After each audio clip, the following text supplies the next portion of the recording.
Assalamualaikum warahmatullahi wabarakatuh. Hai Sobat Sempati, kembali lagi di podcast Sempati Penuh Inspirasi. Saya Gelita Kirana Ramadhani dari Kader Kesehatan Remaja SMPN 43. Hari ini ada kunjungan dari Puskesmas mengenai IKL dan PHBS di sekolah. Boleh perkenalkan diri dulu Pak, Bu? Perkenalkan, nama saya Agnes Dian Mukti. Saya dari Puskesmas Gundi sebagai promosi kesehatan. Matur nuwun. Assalamualaikum warahmatullahi wabarakatuh. Salam. Perkenalkan, nama saya Ahmad Eko Purwanto. Saya dari Puskesmas Gundi. Saya di Puskesmas sebagai tenaga sanitasi lingkungan. Matur nuwun. Silakan. Ya, menurut Bapak dan Ibu, apa sih pentingnya IKL dan PHBS di sekolah itu? Kalau mengenai IKL saya akan jawab. Nanti kalau untuk PHBS yang menjawab akan dijawab oleh Mbak Agnes sebagai Oke. bidangnya. Oke, monggo. Kalau untuk IKL itu adalah inspeksi kesehatan lingkungan di sekolah. Dan tujuan utamanya adalah untuk mengetahui kebersihan serta kualitas daripada sekolah tersebut dan untuk memutus mata rantai penyakit. Artinya kita mencegah untuk terjadinya sakit. Itu IKL. Jadi seperti itu. Itu tujuan daripada IKL kita. Iya. Maaf Pak Eko. Nggih. IKL itu pemeriksaannya setiap apa nggih Pak? IKL itu kita lakukan setiap 3 bulan sekali. Oh 3 bulan. Iya, 3 bulan. Itu mengenai pemeriksaan daripada lingkungan sekitar daripada sekolah, bisa untuk kelas, kantin, terus ruang guru, laboratorium, perpustakaan dan yang lain-lain, Ibu. Jadi kita fokusnya di situ dan pemeriksaannya itu ada beberapa item, Iya. salah satunya ada pencahayaan, kelembapan. Terus dari kantinnya nanti ada kalau kita sampling makanan. Jadi seperti ini. Oh ya, Nggih. Matur nuwun Pak Eko. Iya. terima kasih. Yang berikutnya Kalau untuk PHBS sekolah mungkin semuanya sudah tahu ya PHBS itu apa, perilaku hidup bersih dan sehat. Karena PHBS itu banyak dan salah satunya adalah di sekolah. Jadi setiap paling tidak 1 tahun 2 kali kita kunjungi sekolah-sekolah yang ada di wilayah kita. Untuk kunjungan yang pertama biasanya kita lakukan penilaian Ibu. Penilaian itu bisa terkait bagaimana apakah ada jentik di kamar mandi, Iya. kemudian apakah ada kantin. Jadi kalau misalnya ada kantin, insya Allah pasti jajannya sehat nih, karena kan bisa dikontrol oleh sekolah. Nggih, siap. Kemudian apakah ada olahraga baik siswa maupun gurunya. Iya. Kemudian pengukuran berat badan dan tinggi badan Iya. untuk mengetahui apakah anak tersebut kurus ataukah normal atau obesitas. Kemudian ada juga apakah terdapat kan biasanya kalau di beberapa instansi itu tidak boleh merokok nih. Iya. Tapi kalau hanya untuk tulisan saja itu mungkin terkadang terlewat nih. Iya. Jadi harus Apa mungkin hanya ada poster baca sekilas gitu aja ya. Nggih. Kontennya Jadi, di lapangannya nggih, masih tetap ditemukan nggih, ya. betul. Jadi di situ makanya kita memberikan poster KTR. Jadi di situ tertulis perda dan hukumannya apa jika Iya. memang melanggar. Iya. Kemudian ada juga tentang adakah sampah yang berserakan. Nah, kalau ada sampah berserakan otomatis bisa jadi tidak ada tempat sampah, Iya. atau mungkin ada tempat sampah tapi siswanya yang tidak Iya, membuang iya. sampah, dan kemudian juga bagaimana kondisi sampahnya itu tadi tertutup ataukah terbuka, kemudian bagaimana apakah ada plastik yang terdapat di tempat sampah tersebut. Dan dari sini dari penilaian tersebut kan bisa dilihat nih apakah sekolah ini dinyatakan baik atau tidak. Jadi ada klasifikasinya Bu. Iya. Masuk kategori 1, 2, 3 atau 4. Dan dari penilaian kami tadi, alhamdulillah masuk klasifikasi 4 itu yang paling bagus. Iya. Meskipun ada mungkin poin-poin terpenting tertentu Bu ya, Iya. yang harus ditambahkan lagi. Ini untuk PHBS itu apa juga sama seperti IKL, IKL. setiap 3 bulan sekali? Betul, kita lakukan setahun 2 kali. Oh, setahun 2 Nggih, kali. Yang pertama penilaiannya, Nggih. yang kedua itu intervensinya. Jadi setelah penilaian otomatis kan apa yang harus diperbaiki Tindak atau mungkin lanjutnya, ya, tindak kan, lanjutnya nggih, bagaimana. Nggih. Gini Bapak Ibu, alhamdulillah program dari Dinas Kesehatan ya termasuk ini ya. Nggih. Itu sejalan dengan program kami. Nggih. Untuk pemeriksaan dari kesehatan ini, kami ini juga menerapkan program GSS, Gerakan Sekolah Sehat. Nah, itu kemudian kami juga di sini perkenalan juga tahun kemarin di akhir tahun 2025, alhamdulillah SMP Negeri 43 Surabaya meraih Sekolah Adiwiyata Mandiri. Keren. Itu adalah penghargaan tertinggi Adiwiyata. Itu adalah sekolah yang berbudaya lingkungan. Di dalamnya itu juga menyangkut tentang kebersihan lingkungan, kesehatan lingkungan. Jadi kami di sini juga melaksanakan program dari Dinas Kesehatan itu. Terima kasih motivasinya, dukungannya dari pihak Puskesmas Gundi, sehingga kami tahun kemarin bisa memperoleh predikat Adiwiyata Mandiri. Alhamdulillah. Ya, itu juga bekerja kerjasama semua stakeholder, dari warga sekolah juga, dari komite juga, karena tanpa bantuan semuanya itu kami juga bukan apa-apa. Ayo lanjutkan Mbak. Menurut Bapak atau Ibu, masalah kesehatan apa sih yang paling banyak siswa sekolah itu alami dan bagaimana cara memberantasnya atau mengatasinya? Oh iya. Kalau mengenai masalah kesehatan yang sering dialami di sekolah itu kebanyakan itu yang pertama mungkin kasus diare. Itu kasus diare di sekolah itu karena apa? Mungkin yang pertama bisa jadi karena makanan juga. Tapi sebelum ke makanan, dari PHBS-nya itu harus diutamakan perilaku hidup bersih dari yang bersangkutan. Artinya apa? Siswa tersebut. Iya. Kalau kita dari ibu gurunya dan teman-temannya sudah mengingatkan, tapi dari siswanya sendiri yang bersangkutan tidak istilahnya menghiraukan PHBS perilaku hidup bersih dan sehatnya itu, ya itu tadi pasti akan terjangkit bukan hanya diare tapi penyakit yang lain. Contoh saja sekarang lagi musimnya hujan Bu ya. Iya. Ya, ini yang perlu diwaspadai juga. Ini dari pihak sekolah, bukan dari pihak sekolah, tapi dari semua, dari siswa, dan guru itu harus bersama-sama. Dalam artian apa? Biasanya dalam musim hujan itu muncul yang namanya penyakit demam berdarah. Iya. Nah, demam berdarah itu kaitannya dengan nyamuk. Iya. Nyamuknya namanya Aedes aegypti. Iya. Ya. Nyamuk Aedes aegypti ini dia hidupnya di air bersih. Dia tidak hidup di air kotor. Tidak hidup di got. Intelek ya berarti ya nyamuknya. Iya, dia tempat yang bersih ya.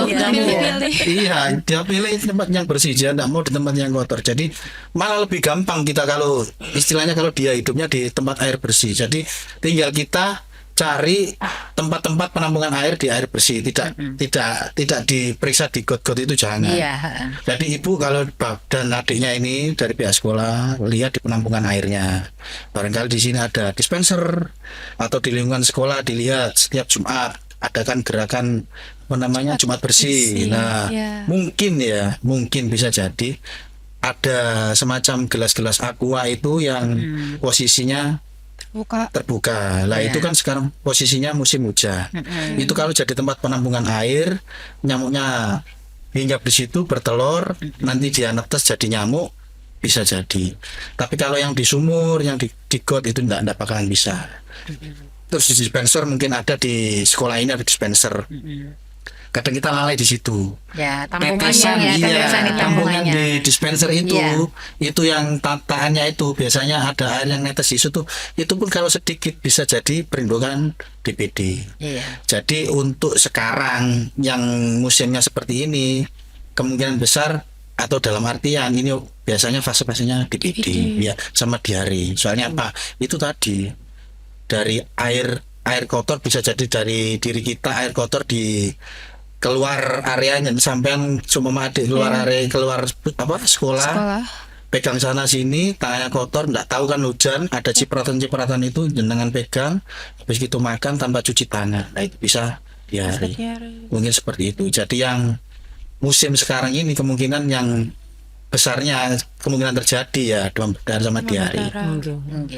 Mungkin Dari- bisa saya tambahkan. Tambahkan. Iya, nggih, monggo. Boleh, Jadi boleh. terkait tadi diare Bu ya. Iya. Diare dan mungkin beberapa tahu bahwa ini kan musim apa ya? Super flu itu loh Bu. Oh iya, betul. Flu Iya. yang lebih dari Iya, biasanya. itu kan juga Nggih. karena hujan ini mungkin Iya, kan. hujan panas. Nah, itu Iya. tadi kenapa cuci tangan terutama 6 langkah itu sangat penting. Karena apa? Kalau ketika kita flu pasti kan bersihkan ingus gitu, Iya, pegang, apalagi iya. batuk. Iya. Batuk pasti pakai tangan gini. Iya. Iya, nutupi Harusnya gini. itu nutupinya pakai lengan. Iya. Betul. Jadi ketika Ah, ini pakai perlu tangan, ya disosialisasikan. Iya. Kalau batuk Bagus mesti sekali. pakai ini. Ambil makan, Iya. Biar Nah, bakteri cara tidak begini, kemana-mana. beda ya. Iya, Iya. ini kan beda mungkin. Kemudian setelah batuk pakai tangan, dia nggak cuci tangan, mungkin pegang buku, Langsung pegang, iya. salaman sama temennya. Nah, itu penularannya lebih cepat. Iya. Jadi apalagi sekelas ya, satu Iya. sakit, wah, Semuanya mereka kena. semuanya Makanya akan itu kan kena. penularannya lewat udara gitu. Iya. Dari Droplet. percikan droplet tadi. Iya, sama dari pegangan tangan mungkin. Nah, atau ini tekan kalau apa. dulu waktunya tahun 2020, 2021 Parah-parahnya ini sudah COVID itu. dinyatakan COVID ini. Iya. Mungkin ini karena sekarang dinyatakan Indonesia sudah terbebas dari COVID, namanya jadi super flu gitu kan. lagi. Iya, Ganti iya, lagi iya, namanya. iya, seperti itu Bu. Ha-ha. Jadi kuncinya satu, jangan lupa cuci tangan, pakai sabun dan Iya. di air mengalir. Iya, siap. Dan harus 6 langkah. Iya. Karena apa? Kalau tidak 6 langkah, itu otomatis yang terbasuh hanya telapak dalamnya Permukaan aja, saja. iya. Nggih. Yang lainnya tidak Celah-celahnya kena. ini enggak, Nggih. iya, terlewat. Itu terlewatkan. Nggih. Jadi lebih bagus gitu, dan sebaiknya memang kalau cuci tangan itu sebelum makan. Kalau sudah makan mungkin pasti Bu ya, Iya. karena kan Kotor kotor tangannya. ya, merasa kotor akhirnya cuci tangan. Tapi sebelum makan kita nggak tahu kalau tangan kita sebenarnya kotor. Kotornya Iya. bukan karena kotor terkena benda, tapi bisa jadi virus atau bakteri itu tadi. Jadi mungkin bisa dibantu sosialisasi ya. Bu. Iya, boleh. Iya. Pak Eko, Nggih. Bu Agnes ya. Ini terkait ini tadi kunjungan hari ini, saya mohon ini masukannya, Oh, masukan. hasil dari Iya. ini tadi. IKS. Nggih, monggo. Mungkin kalau dari yang sanitasi Bu ya, dari Iya, sanitasi kita tenaga sanitasi lingkungan IKL-nya tadi, alhamdulillah dari kantin dipertahankan. Siap. Kantin oke. Oke. Saya acungi jempol. Makasih. Terima Dari kasih. penjamahnya, terus penempatan makanan semuanya sudah oke. Siap. Pencahayaan di kantin juga sip, sudah memenuhi syarat. Terus yang dari ruangannya mungkin ada satu tadi ruangan yang harus menambahkan buat Pencahayaannya ya, nggih, cuma kurang. itu saja. Nggih. Yang lainnya oke. Yang lain siap. mengenai kebisingannya oke, memenuhi syarat. Saya lihat tadi kelembabannya oke. Terus dari beberapa ruangannya tadi, terutama perpus, saya matur suwun sangat, perpusnya hebat. Nggih, Ya, matur nuwun. kasih. perpusnya hebat, bagus.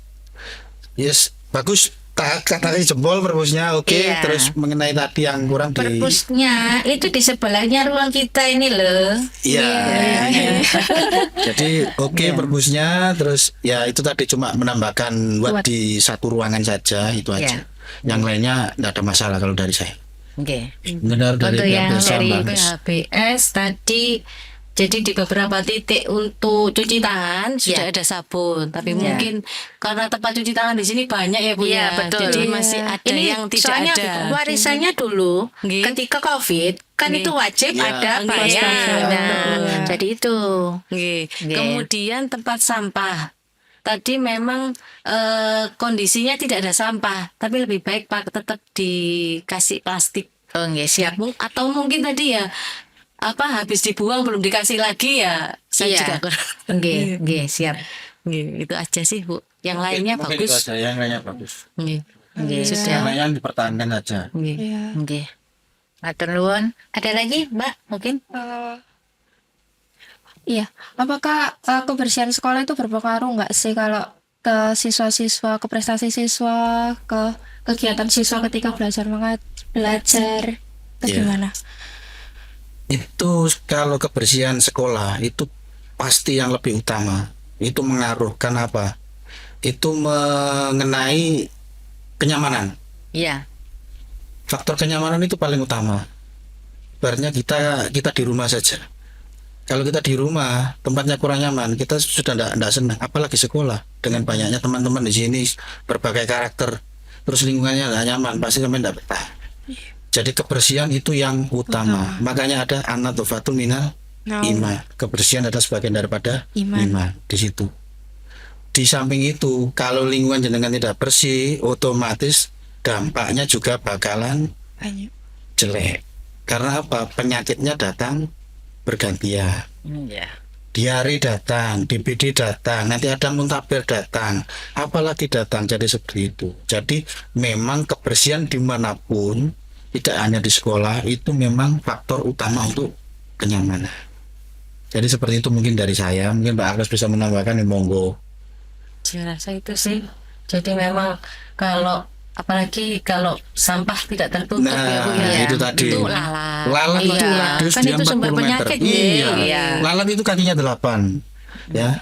Dia kalau sudah main di tempat sampah, terbang jenengan ke sini, ada bau sampah di sini, dia masuk di sini sampah, habis itu sampai istirahat.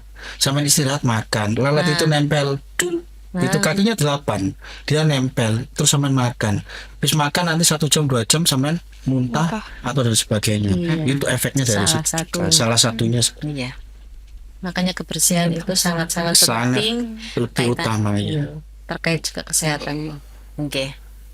Matur nuwun. Nggih, sami-sami, Bu.